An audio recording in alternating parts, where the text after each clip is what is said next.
Hi, everybody. Eric Bailey, Eli Letterman. It's March Madness. It's the week when everyone calls in sick. Everyone's turning channels. Eli, I've already watched 2 or 3 games. I saw Furman, as you can see. March Madness Furman. I'm a Furman fan now. I No, like this addition to the podcast. I just love, yeah, we're going to have fun with this thing. My daughter gave it to me for my birthday. I just love this time of year because there's so much basketball, so much excitement. Everyone's brackets probably already busted. I know West Virginia's lost, messed me up already too. So I'm 0-2 to start the March Madness on selection. But a fun time of year, except if you're an Oklahoma fan. It just another year. It was tough this year. Last year they were on the brink of making the tournament. This year, not so much. The women did make the tournament. They start their path on Saturday. But let's talk about the men first, Eli. You covered them all season. You saw the highs. You saw plenty of lows. No NIT invite. Just a tough one and done in Kansas City. Just kind of sum things up. Just what did you see out of this team, and is there hope for the future? Well, I tried to call in sick for the podcast today with Missouri playing, but you wouldn't let me. But you're right. We're now at the end point, kind of mercifully, with OU men's basketball in 2022-23 because there were not enough highs, far too many lows, and it ended in Kansas City last week. I was there, ended with the third Bedlam loss, which I think this one almost maybe felt the least bad of them all because it was perhaps expected. I don't think anyone came into that thinking that would play out any differently. And maybe the fact that it was so predictable and that the gap between the two teams was so stark once again, in terms of athleticism, size, I mean, perimeter and inside everywhere. It just kind of ended with a thud, which was probably the only way this season maybe could end. And now here we are. It's an off season where, Porter Moser did say that night, Wednesday night in Kansas City, they were open to playing. If they got an invite somewhere, they were going to do it. Didn't come from the NIT. I don't think the CBI, which is, I don't know who wants to go to the CBI, but not OU. I was told that wasn't really an option. So here we are. Porter Moser's third off season with the Sooners. He's got a lot of work to do. He's already got a couple of outgoings in the portal. And I think it's all building up to be, I don't want to say pressure packed. I don't think hot seat, any of that's fair, but the pressure is going to be on in year 3 for them to show improvement and to, really make a more realistic run, I think, at March Madness, which is where we know they want to be. What do you see out of this in terms of transfer portal? Like you said, a couple of departures. Is it Schroeder? Is that how you say his name? Yep, Benny Schroeder. Benny Schroeder, and also CJ Nolan, who showed some sparks last year as a player, but really didn't play much this year. Do you see a lot more roster turnover happening? Do you think in the next couple of days we'll see some shifts on this roster? Yeah, it's curious because there's everybody on the roster but Tanner Groves could come back for next season. And so already you've got 2 guys in the portal with Benny Schroeder, who's probably the surprise of the two. He didn't play a whole lot as a freshman, but flashed some promise, and Porter Moser spoke highly of him. But he's headed to the portal after just a year in Norman. And CJ Nolan, I think the writing was on the wall there. I mean, his role went from day one starter to bench guy to he didn't feature in the final 4 games of the season. So it was pretty clear that was coming. And I think that's a shame all around for all involved if you consider where CJ Nolan was this time last year. I mean, all Big 12 freshman team, provided some spark and really showed flashes off the bench on a team that just missed out on the tournament a year ago, to now this to where he, really just fell out of a role, and hopefully it's mutually beneficial. He finds a good landing spot, and for OU now it's we'll see the rest of the roster. It's really curious that CJ Nolan's the one guy I would have circled and said makes sense that he's going to head out. After that, Jacob Groves, I could see him coming back. I could see a guy like him, maybe you drop down and you spend another year, your final year somewhere else. Maybe, Grant Sherfield and Joe Bamisile are 2 guys where you kind of get into the whole transfer waiver deal, and second and third time transfers become a whole issue. So maybe they're back, but they're going to need to retool. They're going to need to hit in the portal. And I think maybe 1 or 2 more guys going. Couldn't say who would help them there because they do have a lot of work to do, I think, in terms of building this roster and gearing it more toward Big 12 basketball and United States tournament run. How big is it keeping those 2 freshmen and making sure that you don't lose them straight away and really building the foundation of those 2? I think, you can really start getting excited about a young core when you talk about Otega Owe and Lo Suzan, who who found their way into the starting lineup and stayed there. And, at times looked like freshmen look when they're thrown in, especially in not just the nation's toughest conference, but probably one of its oldest. It showed, but the foundation's there. There's two really exciting freshmen coming in Caden Cooper and Jacoby Cole. And then Luke Northweather, who's the 6'11" big man who redshirted this year. You're talking about five, underclassmen there who could really form a basis. And if you hold on to a guy like Jalen Hill and a Grant Sherfield and so on from there, you can see it. You can start to see the basis. I think around them, you're going to need, and again, a couple of hits in the portal, not just bringing guys in, but really making sure that the guys you bring in can contribute from day one and can really make an impact at the spots where they were lacking this year. That's what it's got to be. But the young core has to be exciting, if you're an OU fan. And that's how Porter Moser really built his success at Loyola. It was developing young, keeping them in the program for 4 years, and you saw how older teams did. And I think, like you said, if you can keep those guys together, kind of like a Jalen Hill, who's been with the OU program for 4 years, I think that's important for what Porter Moser wants to do. Let's flip gears, and you can see how the foundation, a core like that, can really help a program. When you look at the women, the OU women are a number 5 seed. They play Saturday night against number 12 Portland and Poly Pavilion, UCLA. And their core group, Maddie Williams, Anna Lanusa, and Taylor Robertson, played plenty of ball at Oklahoma, 5- and 6-year players. And you're seeing the fruits of that when you see them playing in an NCAA tournament. It's going to be fun to see what happens with this team, too. You had a chance in Kansas City to see them play. I don't think they're 100% healthy right now, but they're really trying to fighting through some pain. Lanusa had an ankle issue in Kansas City. Maddie Williams in the regular season finale was injured, looked like an apparent knee injury, and she's playing through a little bit of pain. But Jennie Baranczyk says they're giving it all. They want to play. They want to finish their seasons, their careers at Oklahoma in the right way, and it seems like they're going to give it their all as they prepare for the NCAA tournament. Yeah, it was really fun watching some great basketball on the women's side in Kansas City last week, and OU had one of those big finishes against TCU. Skylar Vann, the last minute finish that brought them to semifinals. They fell to Iowa State, an Iowa State team that when they're hitting, especially, they call Kansas City Ames South, because the home crowd there for the Cyclones is real, and you felt that. But now OU, I mean, look, they're a 5 seed. Is that exactly where they were last year, Eric? Were they a 4 seed? They were a 4 seed. They hosted they're in that 4-5 game. They were the 4-5 game. Yeah. So they might be headed kind of into that same place. They'd line up with UCLA if they were to advance. But that is the big thing. You mentioned that trio, Taylor Robertson, Maddie Williams, Anna Lanusa. 2 of those, Maddie Williams and Anna, they're dealing with something. Maddie Williams, you mentioned, had that injury against Oklahoma State to close the season. She played both games in Kansas City, and the second of those against Iowa State really looked more like herself, but clearly playing through something.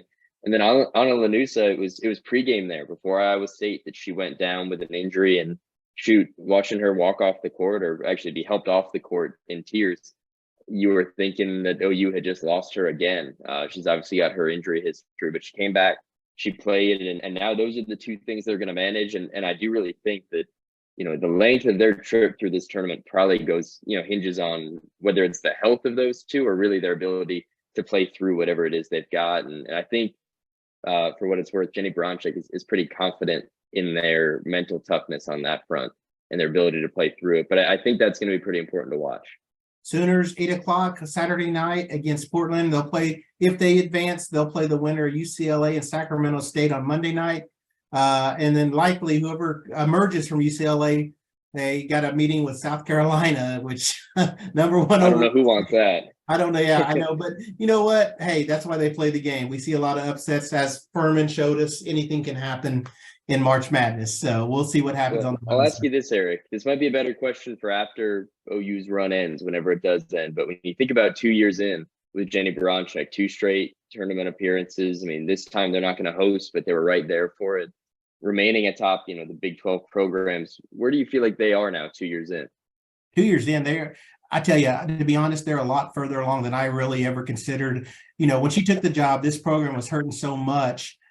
I didn't know if they might get into the tournament. I think just getting to the tournament would have been a big deal this year. I didn't think they were going to make it last year at the beginning, but as soon as Jennie started turning that program around as rapidly as she did, I think it's been incredible how many games she's won at Oklahoma and how she's really turned it around. Now, the key is to see how she continues that with really a new cast when she loses these 3 seniors this year. What's going to happen next year? I mean, she has a really good core. Like you said, Skylar Vann, she's just a special player. Nevaeh Tot is a really strong point guard.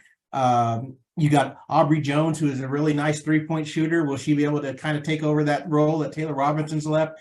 The key with them is finding more steady players inside.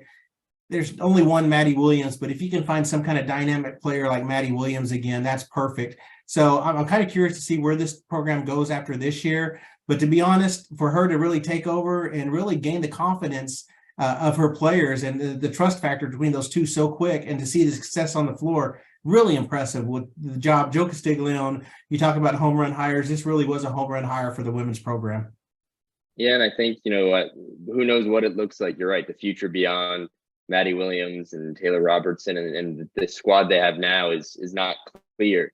But I think you'd have to have a lot of confidence in what Jennie Baranczyk has done, and hoping that she can carry that over into what'll be kind of a new era for the program. But all signs point to that going well with the way they've been. Eric, little softball, baseball, Diamond Sports this weekend here in the Norman area. It won't just be in Norman. Yeah, and some of those games, because of weather, have already been changed around. I know Sunday's games have got pushed back hours. It's going to be in the 40s on Sunday, and they're going to play softball in the 40s. Yeah, this is far from June sweat weather. This is, see your breath weather when they're out there playing. But this Oklahoma team continues to be hot on the softball diamond. We had a chance to see them play Florida State on Tuesday, and they just showed how strong they are. I mean, Alex Storako got the start. Struggled, really. I say struggled. She gave up 4 runs against the number 6 team in the country, which, that's no crime. She threw against a really good offense. So you can't say, she had a bad outing. This was a good team they played. But, Storako's been, I think she entered with a 0.24 ERA, gave up 4 runs. But again, all due respect, credit goes to Florida State. But then Jordy Ball comes in and sees 9 batters with 6 strikeouts. She struck out 6 in a row. And Jordy Ball's really had a roller coaster season, highs, lows. And she had the highest of the high against Florida State. She really dominated in the circle to get the save against the Seminoles. I was impressed with the way they played. We had a chance to talk to Patty Gasso afterwards, and Patty said that, this game, win or lose, it was no big deal. It's March. It doesn't matter. You want to be playing your best softball in June. But in March, for this game, a home game, Oklahoma rarely gets a top 10 opponent at home, and this just worked out. The Seminoles were in Oklahoma State for a 3-game series, called her and said, hey, can we stop by and play a game? And open arms. Patty said, come play. And I think it was good for both programs just to see that kind of competition and for Oklahoma to be challenged. We just haven't seen that a lot recently. So it was a good game. It was a cold night. Again, really, the heavy jackets were out across the board, but I think everyone enjoyed seeing that game. And then this weekend, they've got a host of games here at Hall of Fame in Oklahoma City, and just more opportunities. I'm really excited. I'll be there to see the pitching and just the depth of pitching they've got, because I think, even last year's team probably didn't have the depth that we're looking at here for OU. And I think that makes a team that is already dangerous, and some might even argue unbeatable, even more scary, especially when you get into that kind of tournament style play come May and June. Yeah, it's kind of crazy because you can really go to the hot hand. I mean, it comes to the deal where, last year, you see Jordy Ball hurting a little bit, and then you can go to the bench, bring out a Hope Troutline who comes in and just dominates in the College World Series. So I think that's the good thing for Patty Gasso is she has 3 arms. And Nicole May, we don't talk enough about Nicole May, who still has not given up an earned run all year. 43 innings, I think, no earned runs. And then you got Storako, who's been dominant against UCLA and got the win against Florida State. And then you got Jordy Ball, one of last year's pitchers of the year. And on top of all that, you got a lefty in Kirsten Deal, who's a freshman who's learning from these other 3 pitchers. It's just going in with matchups. It's, what pitcher has the best matchup for whatever opponent. So I think you're going to see some really good softball this weekend at Hall of Fame Stadium. And this is the last tournament before Big 12 play. Big 12 play starts the next week, and Oklahoma's going to try to roll in and have some momentum going into conference play. Let's shift gears. Diamond Sports baseball. Eli? Yeah. I know they hit a speed bump at Wichita State this week, but for the most part, they've been playing really, really outstanding ball. And I know you had a chance to talk to the guys down there this afternoon.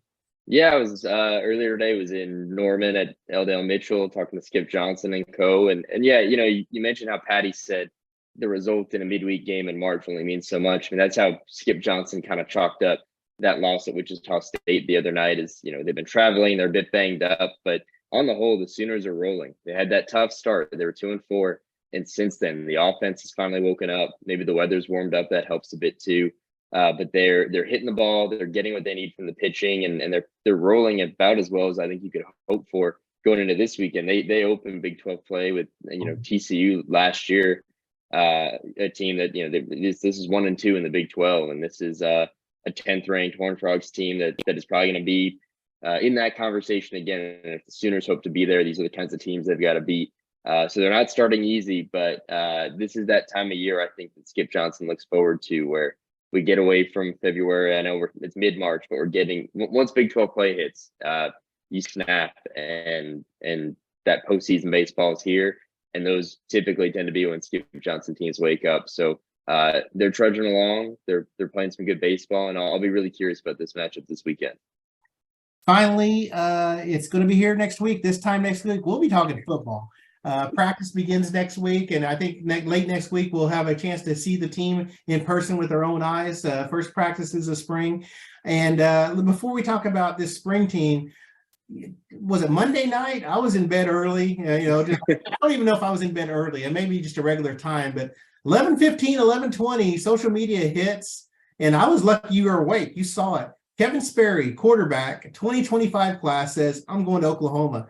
Oklahoma doesn't have a 24 commit yet, but here they are starting with 25.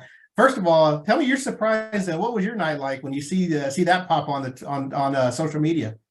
I mean, I was riding the Oscars high. So Monday night, I was actually taking in it was my second watch of everything, everywhere all at once. I'd seen it in theaters. Said, let me go back to it. And I was in the final 40 minutes, like the part of the movie where it was really getting jacked up, and there's a commit, and I'm in front of my computer till about a little after midnight writing about this. But it is exciting for OU. I mean, you said it, they don't have a commit yet for 2024, but they've got their quarterback in 2025, and it's Kevin Sperry, he's from Prosper, Texas. They don't even have really rankings out on the 25 class, so we can't even tell you if he's a 4-star, 5-star, whatever, or where he ranks in the class, but really highly regarded. And we know this now more than ever in this kind of transfer portal era. You need a quarterback in every class. You just do. And so for the Sooners to secure someone who's considered among the best in his class this early, that's got to be a win. You're talking about 2025. That's when the Sooners will be in the SEC. I think the recruiting importance only heightens there. And so this is big. And one interesting factor, 2023, you got Jackson Arnold from Denton Guyer. 2025, you've got Kevin Sperry from Prosper. And Michael Hawkins is the one to watch for next month. He's the 2024 quarterback. They've been recruiting heavily. Apparently, he's choosing between OU and TCU. And if they were to get him, that's 3 straight recruiting classes that they'll have a quarterback from that DFW Metroplex in the class, and I think all that has to be encouraging if you're looking at how Brent Venables and them are recruiting. Fertile ground, it always has been, and it continues to be fertile ground for the Sooners. And I will say this Monday night, the last thing I watched on TV Monday night was Jimmy Kimmel watching Guillermo do shots on the red carpet from the night before. So I think I made it to 11 o'clock that night because I wanted to see Guillermo with doing tequila shots with tons of movie stars. So yeah, so you talk about an Oscar high.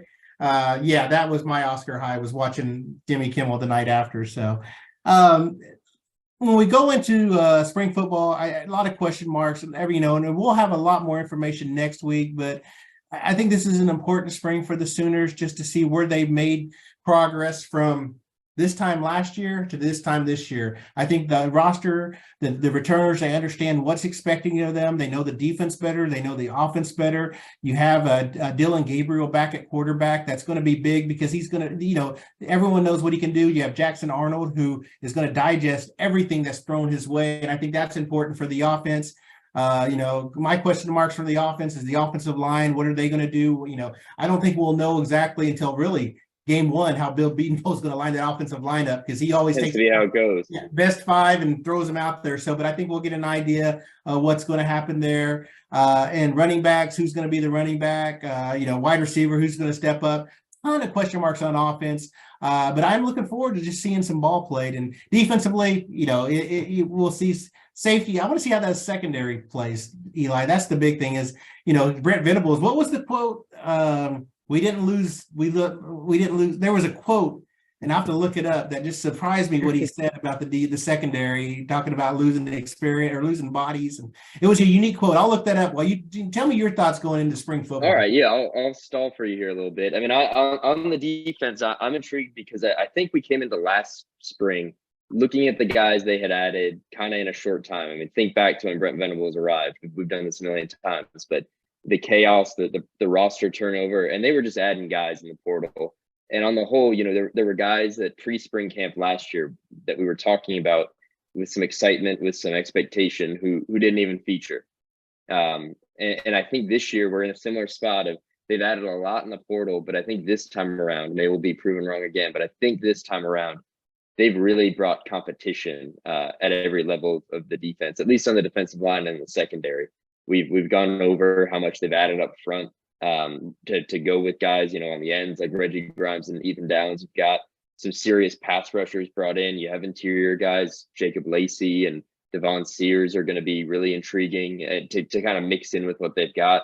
And then the secondary, yes, you're bringing back guys like Billy Bowman and Key Lawrence and Woody Washington, but then you have your Reggie Pearsons, you have Kendall Dolby, Peyton Bowen. I don't want to get anyone to get ahead of themselves there. He is a freshman, but I think there's going to be some real competition within that defense. And I think that's going to be really fun. I think we're going to hear a lot about that. I think you'll hear from those position coaches that there's some serious depth chart competition. And I think for a team that so often last year, I think was thin on defense, or we heard it from the staff that they felt like they kind of had the guys they had up front, but that maybe they didn't have the two second and third spots on the depth chart where they could rotate in and out throughout the season.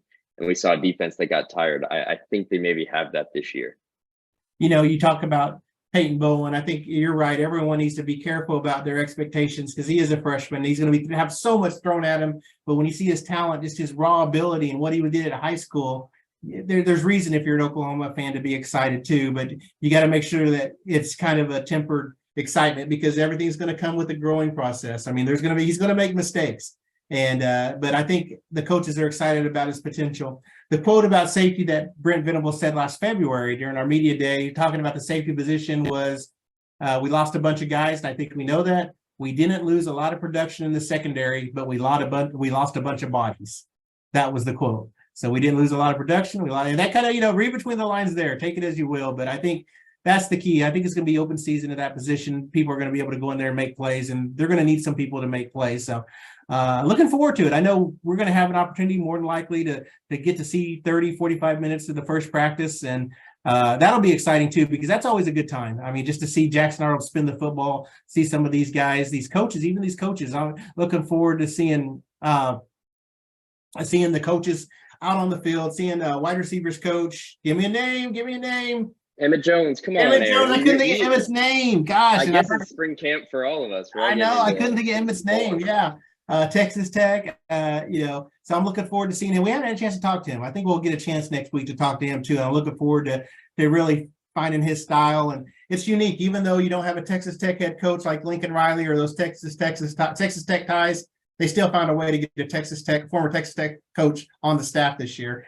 And Bill Beatonville, so there's some Texas Tech ties still, OU Texas Tech, when we see that Reggie Pearson coming along too. So, all right, anything else to add? Anything you can think of, Eli? No, I think this time next week we're going to be knee deep in football, which is exciting. It means we're going to have a lot to talk about on here. Since we hopped on, Missouri Tigers closed out their round one win over Utah State, MIZ. Hope folks at Harpo's are having a good night. And Eric will be back next week. And thank you all for listening. Eric, where can we be found? We can be found on Spotify, Google, Apple, wherever you get your podcasts. We're going to be on there. And also TulsaWorld.com. Our podcasts are on all our homepages. A lot of times they're attached to all our stories. So please take time, we never say this, please like what we do. We do this every week, and it's a fun time.